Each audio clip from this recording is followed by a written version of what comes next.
영혼의 쉼터를 사랑해 주시는 여러분 반갑습니다.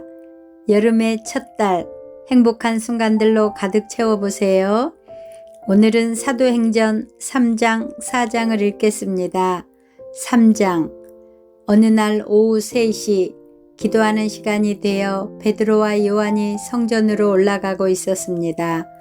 성전 문에는 태어날 때부터 걷지 못하는 사람이 앉아 있었습니다. 사람들이 그 사람을 날마다 메고 와서 아름다운 문이라 부르는 성전 문에 앉혀놓고 성전에 들어가는 사람들에게 구걸을 하게 하였습니다. 베드로와 요한이 막 성전으로 들어가려는 것을 보고 걷지 못하는 사람은 그들에게 구걸을 하였습니다. 베드로는 요한과 함께 그 사람을 눈여겨본 후에 우리를 보시오 라고 말했습니다.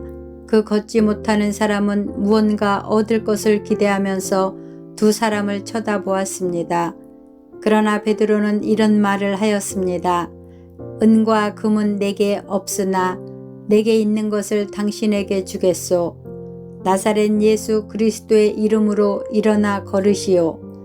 이 말을 하면서 베드로는 그 사람을 오른손을 잡아 일으켜 세웠습니다. 그러자 그 사람의 다리와 발목에 힘이 생겼습니다. 그 걷지 못하던 사람이 벌떡 일어나 걷기 시작하였습니다. 그는 두 사람과 함께 성전으로 들어가 걷기도 하고 껑충껑충 뛰기도 하면서 하나님을 찬양하였습니다. 모든 사람이 걷지 못하던 사람이 걸어다니는 것과 하나님을 찬양하는 것을 보았습니다. 사람들은 그가 전부터 성전의 아름다운 문에 앉아 구걸하던 바로 그 사람이라는 것을 알고서 눈앞에서 벌어진 이 일로 인해 크게 놀라며 이상하게 생각했습니다. 그 사람은 베드로와 요한을 꼭 붙들고는 놓아주질 않았습니다. 사람들이 모두 놀라 베드로와 요한을 보러 솔로몬 행각이라 부르는 곳으로 몰려들었습니다. 베드로가 이 사람들을 보고 말했습니다. 이스라엘 백성 여러분, 왜 이 일로 놀라십니까? 왜 그런 눈으로 우리를 보고 계십니까? 우리의 능력이나 우리의 경건함 때문에 이 사람이 걸을 수 있게 되었다고 생각하십니까? 우리 조상의 하나님이신 아브라함과 이삭과 야곱의 하나님께서 그분의 종이신 예수님을 영화롭게 하셨습니다. 여러분은 예수님을 넘겨주어 죽게 했습니다. 빌라도가 그분을 풀어주자고 선고했을 때도 여러분은 빌라도 앞에서 그분을 부인했습니다. 여러분은 거룩하고 의로우신 예수님을 풀어주는 것을 반대하고 그 대신 살인자를 풀어달라고 요구했습니다. 마침내 여러분은 생명의 주님을 죽였습니다. 하지만 하나님께서는 그분을 죽은 자들 가운데서 살리셨습니다. 우리는 이 일의 증인입니다. 예수님의 이름을 믿는 믿음 때문에 여러분이 보고 아는 이 사람이 건강하게 되었습니다. 여러분 모두가 보시다시피 예수님의 이름과 그분을 믿는 믿음으로 이 사람이 완전한 치료를 받은 것입니다. 형제 여러분, 저는 여러분들이 여러분의 지도자들처럼 예수님이 어떤 분이신지 잘 알지 못하여 이런 일을 행했다는 것을 압니다. 하지만 하나님께서는 모든 예언자들을 통해 그리스도께서 고난을 당하실 것이라고 미리 말씀하셨다는 것을 이렇게 이루셨습니다. 그러므로 여러분은 회개하고 하나님께로 돌아오십시오. 그러면 여러분의 죄는 씻음받을 것입니다. 주님께서 주시는 새로운 때가 올 것입니다. 또 주님께서 여러분을 위해 미리 정하신 그리스도 예수를 보내주실 것입니다. 예수님은 하나님께서 오래전부터 그의 거룩한 예언자들을 통해 약속하신 대로 모든 것을 원래의 모습대로 회복시킬 때까지 하늘에 머물러 계셔야만 합니다. 모세가 전에 이런 말을 하였습니다. 너희 주 하나님께서 너희 형제들 중에서 나와 같은 예언자 한 사람을 세우실 것이다. 너희는 무엇이든 그분이 하시는 말씀에 귀를 기울여야 한다. 누구든지 그분의 말을 듣지 않는 사람은 하나님의 백성 가운데서 끊어질 것이다. 사무엘을 비롯해서 그의 뒤를 이어 하나님의 말씀을 전한 모든 예언자들이 이 시대에 대해 예언하였습니다. 여러분은 예언자들의 후손들이며 하나님께서 여러분의 조상과 맺으신 언약의 후손들입니다. 하나님께서는 아브라함에게 이런 말씀을 하셨습니다. 내 자손으로 말미암아 땅에 있는 모든 민족이 복을 받을 것이다. 하나님께서 하나님의 종을 세우셔서 여러분 한 사람 한 사람을 악한 길에서 돌이키게 하시고 복을 주시려고 그분을 먼저 여러분에게 보내셨습니다. 4장. 베드로와 요한이 백성들에게 말하고 있을 때 제사장들과 성전을 경비하던 사람들과 사두개파 사람들이 몰려왔습니다. 그들은 두 사도가 백성들에게 죽은 자 가운데서 부활하신 예수님을 가르치고 그들에게 설교하는 것 때문에 마음이 편치 않았습니다. 유대 지도자들은 베드로와 요한을 붙잡았습니다.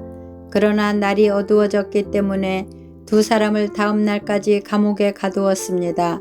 그러나 베드로와 요한의 설교를 들은 사람 중에서 많은 사람들이 믿음을 갖게 되었는데 그 수가 5,000명 정도나 되었습니다.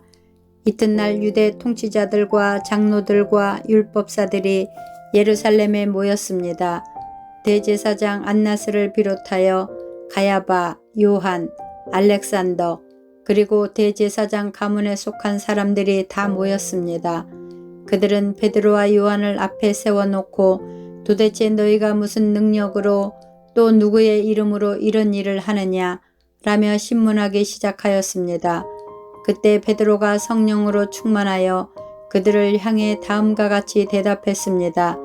백성의 통치자와 장로님들, 여러분이 묻고자 하는 것이 오늘 우리가 태어날 때부터 걷지 못하는 사람에게 행한 선한 일에 관한 것입니까? 그 사람이 어떻게 해서 낫게 되었는지를 묻는 것입니까? 그렇다면 여러분과 모든 이스라엘 백성은 이것을 아셔야 합니다. 이 사람이 나온 것은 나사렛 예수 그리스도의 능력으로 말미암은 것이라는 사실입니다.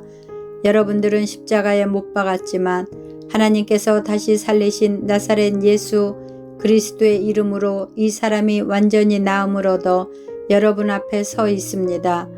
이 예수님은 건축자들이 버린 돌이지만 집 모퉁이의 머릿돌이 되셨습니다. 예수님 외에는 다른 어떤 이에게도 구원을 받을 수 없습니다.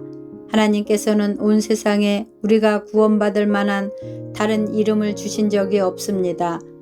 공의회 의원들은 베드로와 요한이 교육을 받지 못한 평범한 사람인 줄 알고 있었는데 이렇게 담대하게 말하는 것을 보고 놀랐습니다. 그제서야 비로소 그들은 베드로와 요한이 예수님과 함께 있던 사람이라는 것을 알게 되었습니다. 그들은 태어날 때부터 걷지 못하던 사람이었다가 지금은 나은 사람이 베드로와 요한 곁에 서 있는 것을 보고는 더 이상 아무것도 물을 수가 없었습니다. 그래서 그들은 베드로와 요한에게 공의회에서 나가 있으라고 한 뒤에 서로 의논하였습니다. 이 사람들은 어떻게 하면 좋겠소? 예루살렘에 사는 사람이라면 누구나 이들이 큰 표적을 행한 것을 알고 있소. 그리고 우리도 그것을 부인할 수 없소. 하지만 이 일이 사람들 사이에서 더 이상 퍼지지 않게 하기 위해서라도 앞으로는 예수님 이름으로 아무에게도 말하지 말라고 그들에게 경고해 두는 것이 좋을 듯하오. 그래서 그들은 베드로와 요한을 다시 불러 절대로 예수님의 이름으로 말하지도 말고 가르치지도 말라고 경고했습니다. 그러나 베드로와 요한은 이렇게 대답했습니다. 우리가 하나님의 말씀을 듣는 것과 여러분의 말을 듣는 것 중에 하나님께서 보시기에 어느 것이 더 옳은 것인지 한번 판단해 보십시오. 우리는 우리가 보고 들은 것을 말하지 않을 수가 없습니다.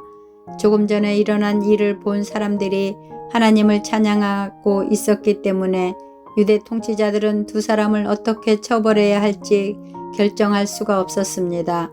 그래서 그들은 몇 마디 경고만 더 하고 사도들을 놓아주었습니다.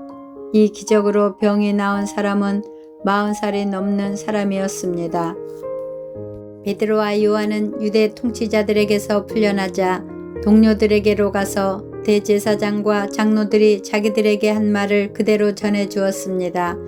동료들은 그 말을 듣고 소리를 높여 한 마음으로 하나님께 기도했습니다.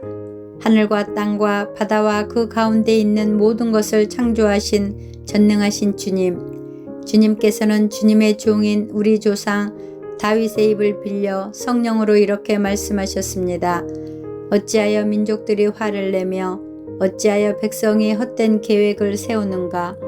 세상의 왕들이 일어나며 통치자들이 주님과 그분의 그리스도를 대항하기 위해 한자리에 모였다. 실제로 헤롯 안티파스와 본디오 빌라도가 이방인들과 이스라엘 백성과 합심하여 주님의 거룩한 종이며 주님께서 기름 부어 그리스도로 세우신 예수님에 대해 음모를 꾸미기 위해 이곳 예루살렘에 모였습니다. 이전에 주님께서 주님의 능력과 뜻대로 계획하신 일을 이 사람들이 그대로 행했습니다. 주님, 이제 그들이 우리를 위협하고 있는 것을 굽어 살피소서. 또 주님의 종들이 주님의 말씀을 담대하게 말할 수 있도록 용기를 주소서. 주님의 손을 펼쳐 병을 낫게 해주시며 주님의 거룩한 종 예수님의 이름으로 표적과 기적을 행하소서. 제자들이 기도를 마치자 그들이 모여있는 곳이 흔들렸습니다. 제자들은 모두 성령으로 충만해져서 하나님의 말씀을 담대하게 전하였습니다. 믿는 사람들의 무리가 다 한 마음과 한 정신으로 자기 것을 자기 것이라고 말하는 사람이 한 사람도 없이 자기가 가지고 있는 모든 것을 서로 나누어 썼습니다. 사도들은 계속해서 큰 능력으로 주 예수님의 부활을 증언하였습니다. 하나님께서는 모든 사람들에게 더 많은 은혜를 베푸셨습니다. 그들 중에 부족한 것이 있는 사람은 한 사람도 없었습니다. 때로는 밭이나 집이 있는 사람이 밭이나 집을 팔아 판 돈을 사도들에게 가져와 사도들의 발 앞에 놓았습니다. 그러면 사도들은 그 돈을 필요한 사람들에게 각각 나누어 주었습니다. 믿는 사람 중에 요셉이라는 사람이 있었습니다. 사도들은 그 사람을 바나바라고 불렀습니다. 바나바란 이름의 뜻은 격려하는 사람입니다. 바나바는 키프로스에서 태어난 레위 지파 사람입니다. 요셉이 자기의 밭을 팔아 그 돈을 사도들의 발 앞에 갖다 놓았습니다. 아멘. 감사합니다. 평안하세요.